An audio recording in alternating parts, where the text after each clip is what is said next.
Now let's talk about the business. Can you explain what is advisor? At the beginning, people confuse, oh, what is a business advisor? And what is, they know what is the role of a business broker. Can you explain what is the meaning of advisor and why we need business advisor? Yeah, I mean, I even just got off of a call with one of our potential clients that took our free value and health assessment to get an approximate look at where the value could be of their business. And even as we wrap up that call, and most times it's like, by the way, if you're really looking at exiting your business, you need to be talking to a business broker because they know how to sell the business and really get into that conversation and how to like how this whole thing is going to work if you're going to do the exit. We are on the front side as far as businesses either hire us to come on and be a trusted advisor because we've done it before and they know that they're going to go faster in building all the systems and the health into the business around financials, sales, marketing, recruiting the right people, leadership and productivity systems. That business engineering, we focus on developing a scalable business. Got it. The owners we work with, they're the industry experts. They know their industry, but I don't know, many of them have never scaled and grown businesses at the rate that we do. So, yeah, our average 12-month client last year grew by 43% top line and 65% bottom line. And so we watch stats like crazy around revenue growth, profit growth, and people growth. And so we're always watching those pieces with our clients to do scale. So clients that are looking to scale, and sometimes they don't want to sell their business, not even for 10, 15, 20 years out, they want that.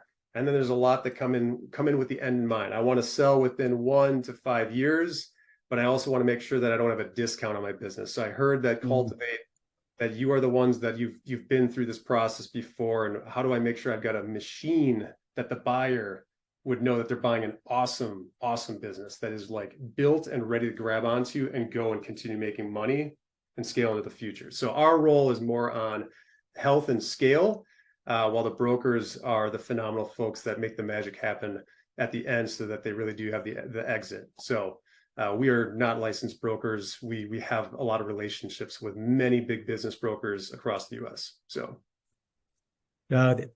And that's right, that the business broker close the deal, but before deal, they need for increased sales and profit management, and also leadership and marketing management. That part cannot handle by a business broker, but it looks like for you take care for nurture and growing the business before the owner decides put on the market.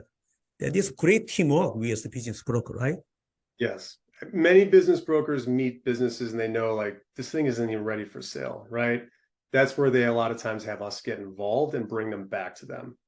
Or there's businesses that they get involved, they're trying to get them up on the market and they know that they might run into some things that are going to come along the way from buyers where the business is just it's not built out or ready and it just doesn't look good for the buyers when they come in and take a look at the business.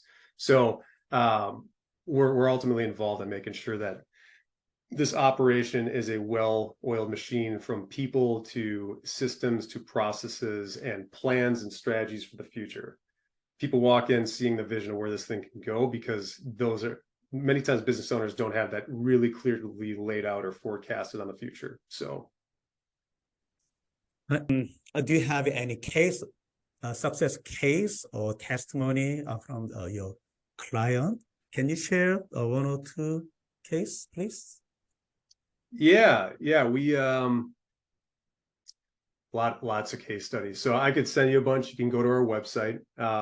You can see case studies on there. But to even just speak about enterprise value growth of a company, we had a business that we worked with for about 7 years, and they grew from about 1.8 million in enterprise value to 31 million on their exit. And this client basically at the time, 2/3 of their revenue was wrapped up in Amazon being one of their clients. And so the danger, we all know that, is if you have a certain percentage of your revenue on one client, that's a scary place to be in, right? And so And many times that client that owns a lot of your revenue, they also they hold the levers. They kind of hold control with you. And so we were really proud to like build out the sales processes, hire on a new, help them with the sales team, the recruiting process to get great people into a team, the training process to get them skilled up, the leadership process to lead that sales team. And eventually what we did is we spread their portfolio of clients over time. And then that bigger client, once we got them to actually stand up for where their margin should be, they ended up actually walking away from the deal with Amazon, that they realized that they could work with the other clients, and that it was okay to say goodbye with Amazon, even though Amazon was a fantastic client of theirs. And so, so what happened was they grew into the future and grew a ton and had a fantastic exit. Yeah. And if he's listening, he knows who he is. And he actually moved from Chicago to Oakland. And we're still good friends today. So great. And then how a small business or a business broker can start with a cultivated advisor, how to initiate work with you and your team then? Yeah.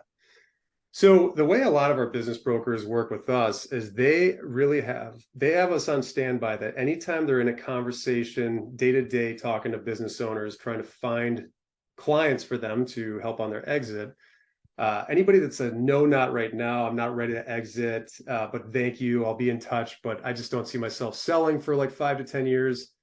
Or the people that are like, I've got too much to do, or even the broker, they see themselves like, your business, based on what you're sharing, there's a lot more to kind of get into place to be at a point of putting this thing on the market. They basically do a very simple intro email to one of the reps in my company, and they get set up with a 15-minute online health assessment. And it kind of looks at the approximate range of value of the business on the low end, the high end, based on real multiples from 77,000 exits. It also goes through all the really important questions to ask yourself around the financials of the business, sales, marketing, all these systems and processes, recruiting, leadership, productivity, and systems. And a lot of times we'll be taking it and even asking these questions going, I've never asked this to myself, and I really should be looking at that for my business. And when it spits out that 24-page report, if they qualify, they then get a 2-hour free deep dive with one of my advisors. And then they spend time in the business for 2 hours, and they build out a roadmap on how to take that enterprise value and the health and scale of the business to where they're looking for the vision for the future. And if they like that after that test drive with the advisor, they go, hey, how can I do this with you every month? And then the advisor kind of talks about how it goes to work with them month to month as they grow into the future and get ready for, or for some of them, get ready for that exit in the future. So it's pretty simple, free process, gain a lot of knowledge on the front end. If you want to continue the journey, that's still free for 2 hours if you qualify.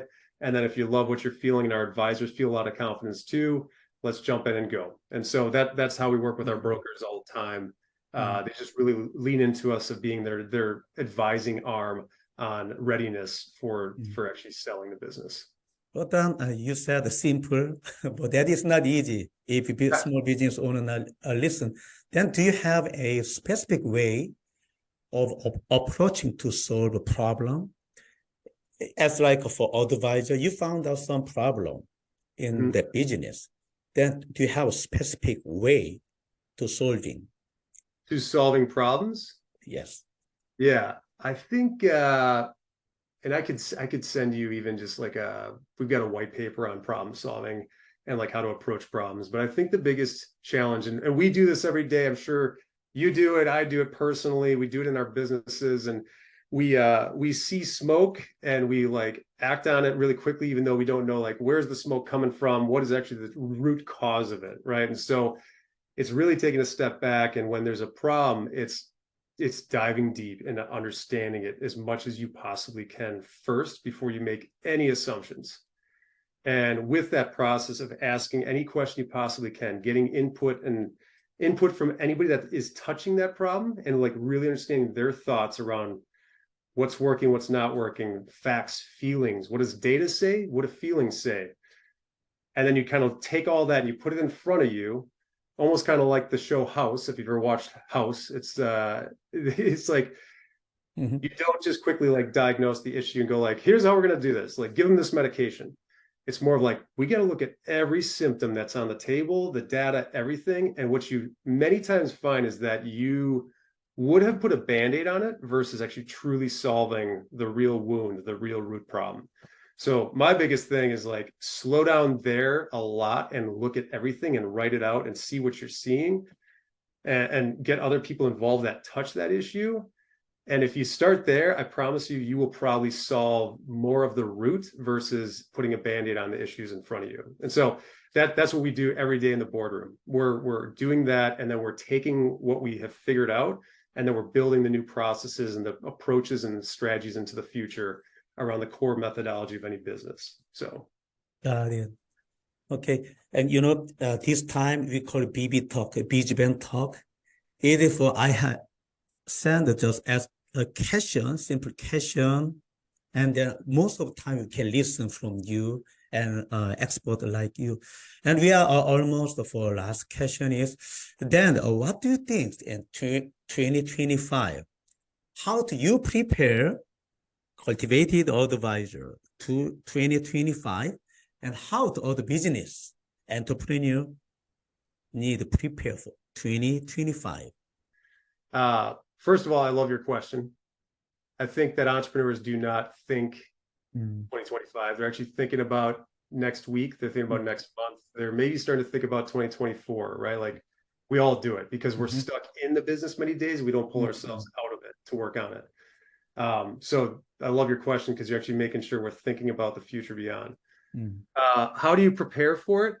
I mean, I really believe you just draw a line in the sand and just go, if you've really thought through on what is your vision for the future beyond 2025, if you're going to own this thing beyond 2025, what is that vision? What are the macro goals that say that you're going to have that vision met? And put numbers on it. Put numbers on it that create that, make sure they're smart. There's something that you truly believe that with hard work, dedication, resources, you could get to that place. And then really it's spending the time to like slow down, put 2 hours on the calendar every month and look at the plan and like dedicate time to really think, how do we get there? And what is every micro goal that equates to getting to that place? And it will start to tell you, how many people do I need at what stage, at what month? What does that mean cash flow wise? And so there's everything that is built into like almost building your pro forma around money in, money out, moving parts, levers, people, resources, inventory, whatever it may be. You're thinking about what needs to be built out and managed along the way to get to the place of vision, but 2025 is on the way there. And maybe 2025 is that ultimate goal. And so, and if you're a client looking to sell your business, I recommend talking to a business broker as soon as you possibly can. Like, you got to learn from them and learn their process. Like, you don't wait to sell your house and then you just call them one day and they're going to sell it tomorrow, right? Maybe in today's market, but not in the old market. But when it comes to selling a business does not mean that you make a decision like, you know what, I'm going to sell it in a few months. You could get lucky in that process, but if you want to make sure you've got a good business broker that prepares you and you learn about what is the process to sell your business, you got to talk to them. And then if you're really trying to make sure that you don't make assumptions in the process, because I've got family that have sold their business for $0. They just shut it down. I've had family that have had health issues. As soon as it happened, the business stopped as soon as that occurrence happened in their life. And, going from a multi-million-dollar business to nothing, right? I recommend you just get ahead of this process if you're even thinking about selling, if you're talking 2025. So backwards planning into every detail to really figure out like, how do you get there in micro bites? And then again, if we're talking exit, get ahead of that. Talk to the right resources, business brokers, growth and scaling and health coaches, whatever it may be, to make sure that you do not discount the sale of your business. Get what your business should be worth. Right. But what you think it's worth today is probably wrong. And I hate to say it, but you're probably wrong. If you think it's worth X, there's probably things that are not in place. And don't learn the hard way. Don't learn the hard way. Get ahead of it. Learn what you need to now so you don't have any surprises down the way. That's my biggest advice. So you're right. as for business listing, the platform BizBen, there's over 100 for new listing and refreshing listing in our platform. The common fact is whatever ready, whatever for healthy, and just keep going to the momentum. That business easy to sell, very good price and very reasonable condition. That's why be ready anytime, not tomorrow, ready starting from today. Okay, please contact to the Dan or Cultivate Advisor in your city and your state. So then a personal question: how do you use your time, your daily and weekly, and the time management? How do you use it? Yeah, and I actually brought somebody into our company who's now a partner now, and I report to him now, which is great. Like I'm a co-founder of my company, and I've got our new COO, and I love having my weekly meetings with him and learning from him. And time management has been one thing that I've asked for him to support me on, and it really starts with really thinking through not just work, but everything you want to make a reality in life, relationships, health, business, everything. You got to take that into account. And then from there, you kind of like the working backwards. What needs to happen for you to have those things in life, for you to achieve your goals, be happy with all the aspects?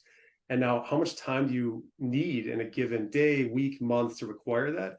And it's really a puzzle. It's creating boundaries, it's plugging in time blocks, and really protecting your time. We have probably one of our most popular LMS courses that's about 4 or 5 hours long. There's comedians and actors from Chicago that helped us put it together, but it's on time and priority management, right? Like it's personal productivity is the name of that workshop. And a lot of it is being very conscious and being ahead of like your boundaries, your puzzle, and where things are going to fit in, so that you're in control of it versus your time taking control, people and things taking control of you. The CEO in our company would always recommend eat that frog. And it's a good book as far as just like how do you approach every day and kicking off your morning and everything like that. But so I'm probably not your biggest expert on like, hey Dan, how do you control your time? But I'm always trying to learn how to approach that in the future. So okay, I met many people, some business owners, they walk by every 10 minutes, some divide for every meeting by 15 minutes, but that is too much. But as you said, proactively for leading and the time, a most important asset is the time. I agree about that. And then I will say this, two things. If you're in the business of where your activity, if your business requires you or your people to do so much activity to hit a goal, like let's say it's make 100 calls a week to a specific person.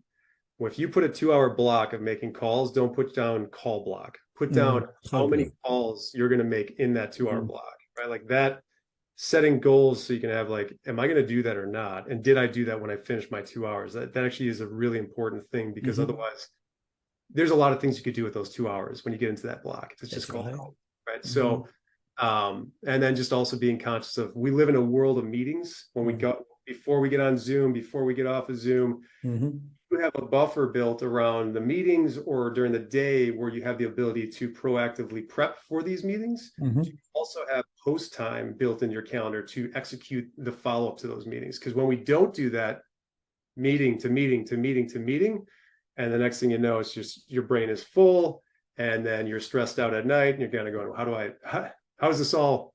Did I follow up on that? What do I do next with that one? And you just got to be very conscious of that. So that's right. Yeah. That's why busy and business and productive, spend the time with that is different. I agree about that. And then you said you have, let me ask a number. And you have 110 advisors. Then can you share for your revenue, last year revenue and 2023 revenue? Yeah. So if you look at our history, it's kind of, it goes like 100,000, then it goes 300, and then it starts to hockey stick, right? And so last year was around 15. We're looking to trend around just over 18 this year.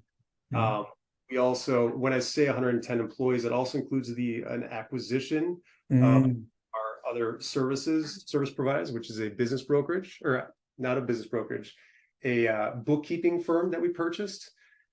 We found that a lot of our business owners needed their books cleaned up. And so we had an amazing client of ours that we had grown her business, phenomenal bookkeeping firm. And so we brought her on board. She's still our CEO of that firm today, and we're still scaling with her. So we got that team as well in the 110. So, but yeah, so the future continues to hockey stick, and we got big plans for the future. So if you look at our revenue growth, it just continues to go like that. And it's because of our people. We hire phenomenal people. Our advisors are incredible. The people that are on the leadership team are incredible. If you look at our advisors, we've got folks that have owned restaurants. We've got people that have owned yoga studios and sold those. We've got a really large brand that when you go to CVS or Walgreens, you've definitely bought those powder packets before for hydration. We've got a lot of background here as far as why we've got brain power to advise the scale we do. But then ultimately, like our amazing leadership team and support team, it's there's no other reason why we've done so well for our clients, and then even internally to grow at this speed. So, okay, yes, almost the time is so fast. I know. And yes, then my last question is, I have one more about BizBen as well. First one is, do you have any recommend book or podcast, any content to you listen often, you want to share with your client? Content is everywhere you go nowadays, right? So like whether you want to jump on YouTube and like look up a very specific topic and browse around until you find what looks like a trusted resource. So for me, I go to many libraries. I go to the technology library of YouTube. I like even shortcutting books like Blinkist to hear them in 10, 15 minutes.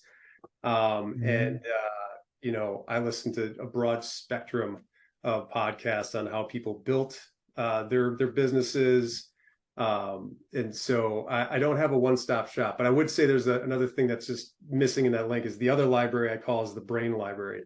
Sitting down, breaking bread with people that have done incredible things, right? Like people that have done stuff and it's not things that you have never done before at any level. It doesn't matter. Like you can learn so much from others, just like really asking questions and being curious. So I don't always narrow down to like, here's your top books. It's like, there's a whole library, and just take advantage of all. We're very lucky in the world that we live in today.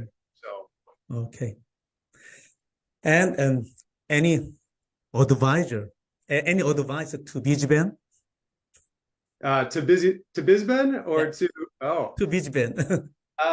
Yeah, I mean, at the end of the day, you are working with business brokers, and their role is so important, right? And so support the heck out of them as they list their clients' businesses on there, and make it a world-class experience for them to understand and have realistic knowledge of what it will work and what will not work to actually help that sale happen on BizBen as it lists through your website.